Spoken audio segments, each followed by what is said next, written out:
Kathleen here for your mid-January reading, Gemini. Let's start you off with a Moonology card. For those of you who are new to my channel, welcome. For those of you who are returning, welcome back. Gemini, you were the first sign that I did for January, so I thought I'd come back and see where we are for the middle of the month. For those of you who are new to the channel, just know that I take jumpers. I do not draw cards. It's just the way that I choose to do it. There is no right or wrong way in tarot. Additionally, tarot is gender neutral. It's just feminine or masculine energies that I'll be picking up on for this reading. It is not going to resonate with all Geminis because, quite frankly, Spirit's going to give me the message that the Gemini collective most needs to hear, and that is most beneficial to those Geminis who need to hear the message, right? Additionally, because it's mid-month, it's a little closer than if I were doing February, but there are still going to be some things that you may look back on later and say, oh, well, that resonated then. It didn't resonate when I had the reading, right? So with all of that said and done, let's pull one final Moonology card and get started here. I'm just trying to get a theme for what we're going to be talking about in your reading today. Again, Spirit, it's Gemini. Gemini for mid-January, please, Spirit. Gemini for mid-January. Gemini for mid-January. Gemini for mid-January, please, Spirit. Gemini for mid-January. Is that it, Spirit? Okay. That's what we're going to take then. A fiery climax approaches. Intriguing. And surrender to the divine. All right. Let's start this with Lightseer's Tarot. This is a new deck. For me, you guys haven't seen me use it yet. I'm just breaking it in, so please bear with me in the shuffling a little bit. A little stiff still. I just got it last night. Not necessarily familiar with all of the artwork, although I have watched other readers. Ooh, the Magician. We get our card here. Oh, that's interesting. Have watched other readers use this deck, and I really enjoyed watching it. So I get the moon again. This is like a Gemini theme, right, with the moon. It's funny. Okay. For those of you who are new, I take jumpers. I don't draw cards from the deck, although if I get a stack like that, I'm not going to take that, right? 8 of Cups, walking away. So this is in reverse, however.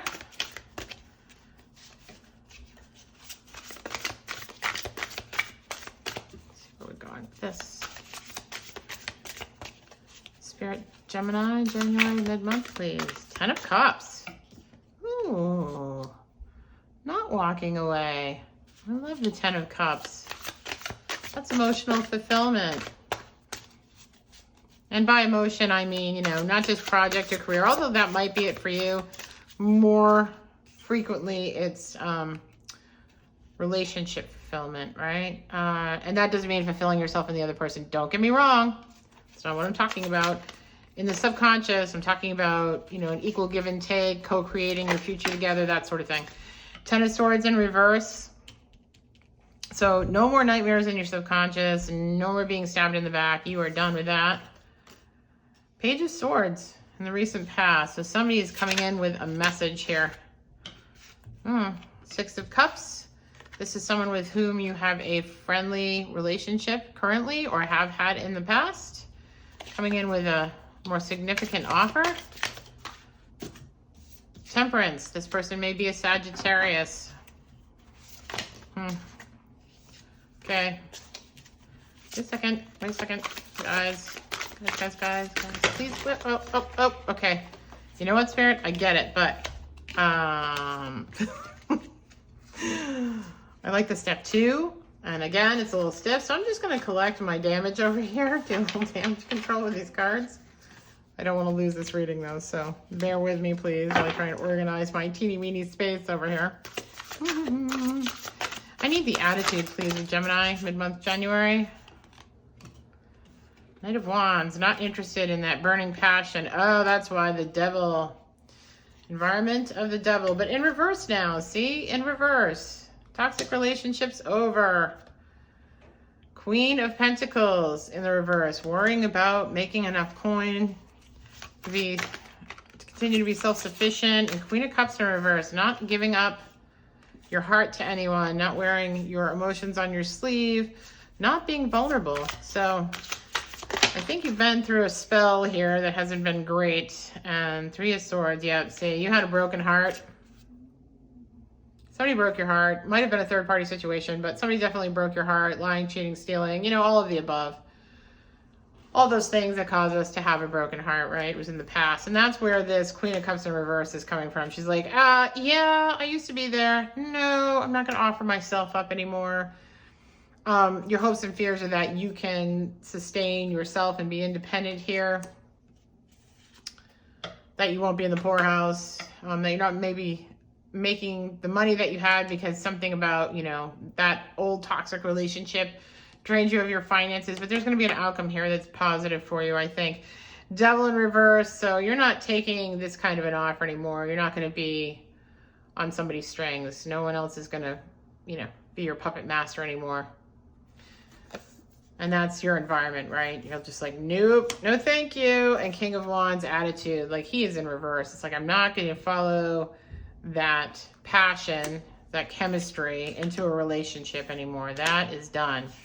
And there, of course, was the Tower. But the Tower is coming out in reverse. So I think all of that in the past is done. And I think that this person coming to you with this offer here is not this.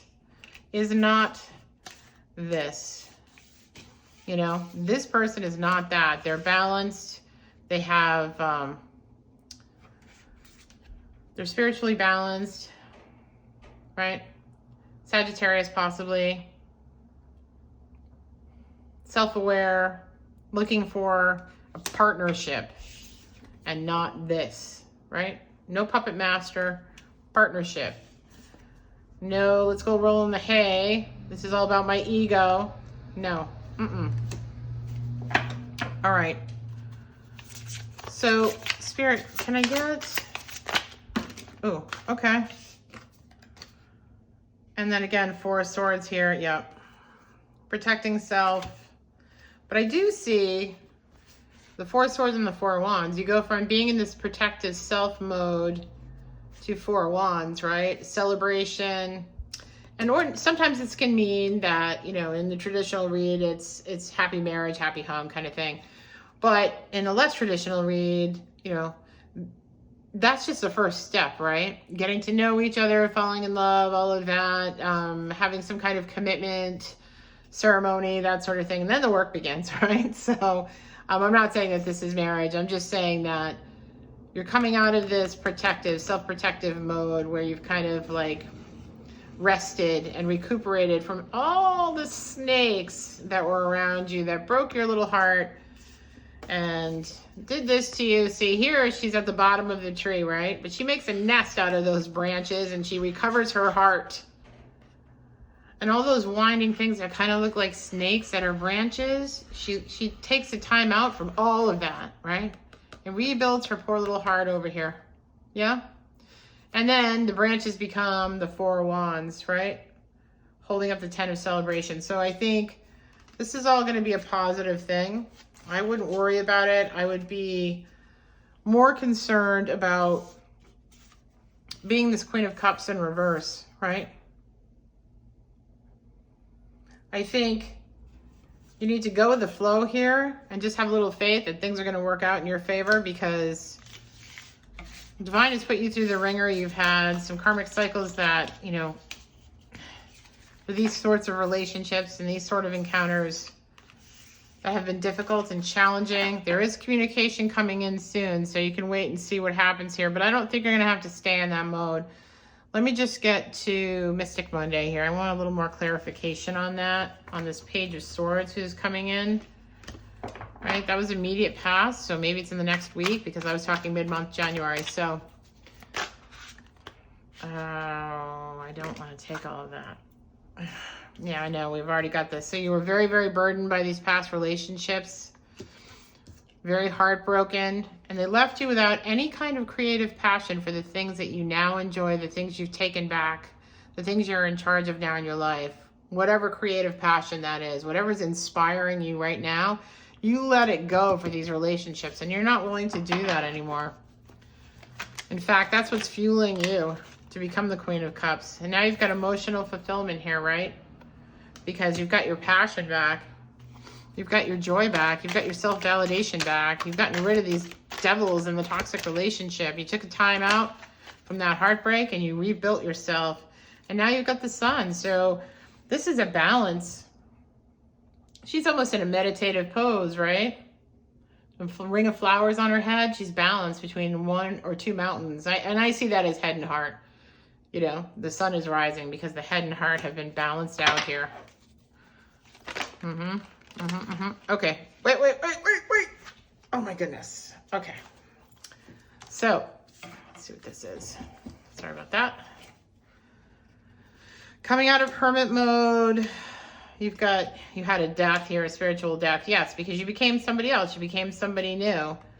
The world seemed like it was evasive before, but now you've got justice. Queen of Pentacles, though, still in reverse. You're still worried about finances, so let's get into that a little bit more. You've got Seven of Pentacles here at the bottom of the deck. So you've put some things in place. You've sprouted a few seeds. You're waiting for them to grow, but you haven't seen anything come back yet, I think, is what the issue is. And maybe Temperance had something to do with that as well, conversely, for those of you who this isn't a relationship conversation. Four of Wands again, right? So think about this. Think about the number of cards in this deck, right? You can see it. Think about the number of cards in this deck, right? We got Four of Wands in both decks, right? There were a number of cards that were similar. Queen of Cups, right? Can't really make that stuff up, you know? The odds of that happening are pretty slim. We've already got this. So I'm going to go to the animal cards here and see what's going on there. Let's see if we can get an animal spirit card for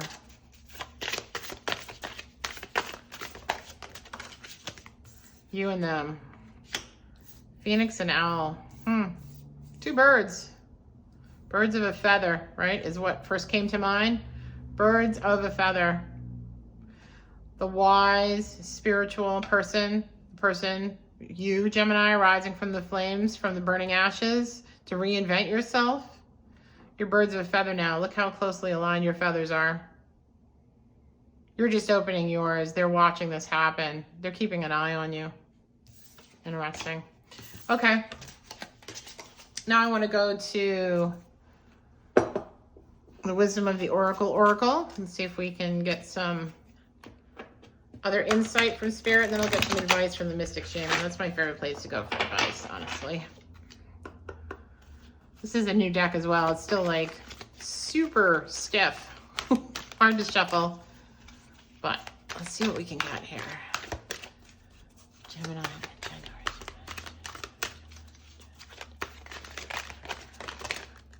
Okay. Observer. See what I told you about that, owl? Somebody's got an eye on you. Regeneration. Phoenix. Now, how spooky is that, right? The fox is observing you. You've regenerated. You've come out from, remember the image from the tower moment and that light seer with the tree and the heart on the ground and the tower, right? Regeneration here, the phoenix. So these are basically the two animal spirit cards that we just pulled. They're very similar. And it was a never-ending story, this round and round with you, right? With relationships. But we have to find ourselves here. And we have to get to the point in our karmic cycle where we live out our dharma.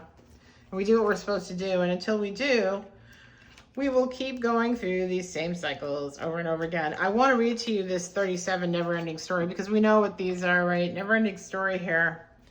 Self-criticism, the wounded ego, unnecessary dramas, right? There's a story woven through the imperfect fabric that tells of hurt and loss, rejection and humiliation, self-loathing and arrogance, all manner of suffering, born of unnecessary drama. It is the old story whose refrain that you cannot do this. You must not go there. You should not say that, lest the world will come crumbling down. Right? So for Gemini, we're very talkative and communicative, but for those of us in relationships in the past that have been with that devil, that have been codependent in any sort of way where we have not spoken our truth, lest our world come crumbling, There we go. Down. I was thinking faster than I could speak there. The voice of you hear is just too small, right? And scared. But I think that here, you're two birds of a feather. I think that the owl and the phoenix are not the same pairing, right? Sometimes your heart enters into a contract with another that results in pain, not because of abuse or neglect, but for other more complex reasons. Shame, fear of intimacy, low self-esteem are the greatest challenges to the success of a relationship. Consider how valuable this knowledge is. Right now you have an opportunity in important healing, but you must reflect on the stories you weave around love, connection, abandonment, rejection, and loneliness. Not only do you need to begin a new story, you need to forgive yourself for telling yourself the old stories. Have compassion for the part of you that believes in all of those narratives. None of them are true anyway. So what Spirit is saying here is you need to give this thing a chance. You need to forgive yourself for making the decisions you've made in the past. You're a different person now, right? And you need to keep reflecting on the fact that, you've gone through what you've gone through and you're awake now, right? And do things differently. Just do things differently. You don't have to be small. You can be your authentic self. And that's what people want in a relationship, right? Nobody wants to date someone who isn't real or is phony. You've got to be able to be vulnerable. And I think here, the observer and the regenerated phoenix, the owl and the phoenix here, I think that you guys will be able to do that together. That's just my general impression. Let's see what the Mystic Shaman has to say about all of this. Oops, sorry. Didn't mean to move the phone there. Beauty Way. Ah, I love this. So the lotus flower rooted in mud emerges to bloom. That's beautiful. And the dragonfly who flies over the water, who has emotions, is vulnerable, but doesn't live in the water, right? There's not a lot of emotional drama here anymore. Love that. I'm just going to leave it at that. That sums it all up. Okay, guys? Thanks, Gemini. Thanks for visiting my channel. Follow me over to YouTube for the February reading. That will be going up in the next week or so. And I'll be starting with Gemini as well. I'll probably be doing these alternatingly, right? So this is your mid-month January. I'll start with February on YouTube. But this is a great reading, and good luck, you guys. Let me know how this works out, okay? All right, bye.